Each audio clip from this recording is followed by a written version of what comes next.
এক দাদা এসছেন, উনি কিছু বক্তব্য দিতে চান। উনি একটা হাতে ব্যানার নিয়ে রয়েছে।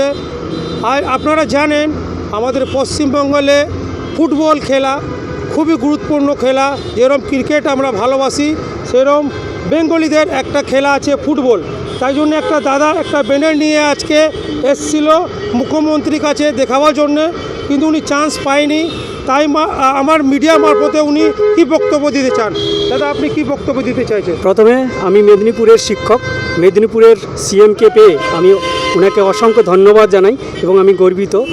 তো আমার এই মেদিনীপুর অনেক কিছুই করতে পারে। আজকে মেদিনীপুর দেখিয়ে দিল কলকাতাকে হারিয়ে পশ্চিমবঙ্গে কিভাবে সিএম হওয়া যায়। তো আমি মেদিনীপুরের শিক্ষক হয়ে এটা আমার মনে এসেছে যে আমি একটা বার্তা দিতে চাই যে 140 কোটির দেশ মানুষ ভারতবর্ষ, কিন্তু এই দেশের কোনো আন্তর্জাতিক ফুটবল টিম নেই। কারণ হচ্ছে একটা সিস্টেমের ফল্ট।